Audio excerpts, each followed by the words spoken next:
Одоо ардчилсан улс орн гэд дэлхийд даяар зарласан шүү дээ.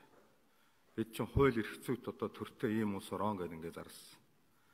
Тэгээ сүүлийн үед болж байгаа зүйлүүдийг бол ингээд хараад байхад бол хууль хэрэггүй гэдэг үгийг ер нь дээр дооргүй их ярьдаг болж байна.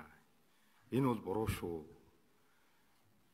Энэ бол энэ улс орны одоо цаашдын хувь заяатай холбоотой, энэ иргэдийн амьдрал ахуй нийгмийн байдалтай холбоотой. Ерөөсөө Монгол улс дэлхийн нийтэд дэлхийн давцан дээр яаж харагдах уу, яах уу гэдэгтэй шууд холбогдох ийм яриа шүү. Төрийн өндөр алба хашиж байгаа. Улсын их хурлын гишүүн хууль тогтоох байгууллагт одоо ард түмний мандатаар сонгогдсон ийм хүмүүсүүд бол хууль хэрэггүй гэж ярьдаг энэ яриагаа бол одоо цаашдаа зогсоох хэрэгтэй. Бүх асуудал хуулийн зохицуулалттай л явах хэрэгтэй. Өнгөрсөн 7 хоногт энэ танхимд инкулдын эрхийг зүтгэлзүүлэхээр оруулаад ирээч гээд нэг хүн дуурч байхад өчигдөр хууль хяналтын байгууллага дээр 60 тэрбумтай холбоотой их хурлын гишүүдийг зүтгэлзүүлээч гэж тэнд ярьж байгаа шít. Ер нь намайг бол миний гэр бүлийн хүнтэй хамт буутахаар төлөвлөж байгаа юм байна л да. Манай гэр бүлийн хүний эсрэг оюун цэцэг гэж эмэгтэйчүүд нийлж жагссан, шаарддаг тулгалт өгсөн. Миний эхнэр тэр шаардлагыг өгөөд яах юм? Миний амьдралын улс төрийн одоо энэ үйл ажиллагаанд оролцсон 10 хэдэн жил, 20 жилийн хугацаанд манай гэр бүлийн хүн нэг ч удаа юунд ч оролцож байгаагүй. Энд сууж байгаа олонхон тэрийг мэднэ.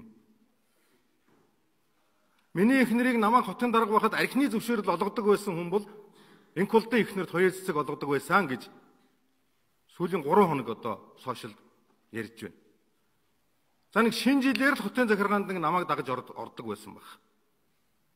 Шинэ жилийн нэг хотын захиргааны арга хэмжээнд. Харин тэр архины зөвшөөрлийг чинь энэ нямдарж яваа хэдэн жил болгосон байхгүй юу?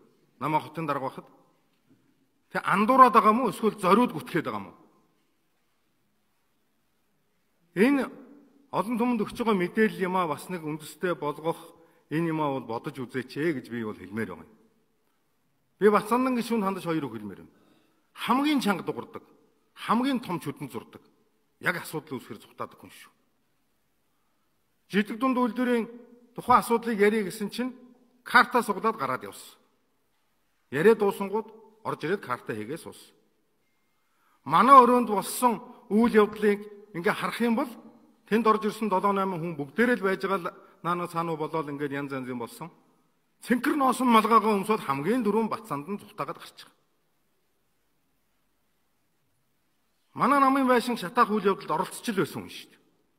Өнөөдөр манай намын зарим нэг залуучуудтай дөрөв харьшуулаад яваа.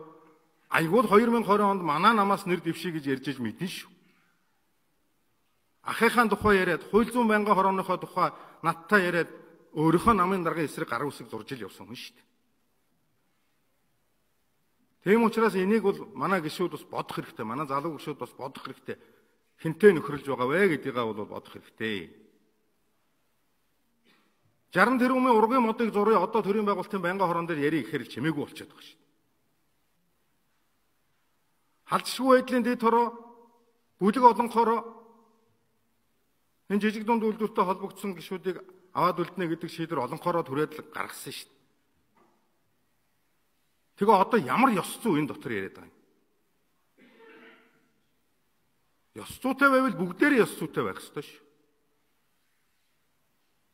Би бас энийг хэлэх ёстой гэж бодож байна. За ингээд санал аваарай.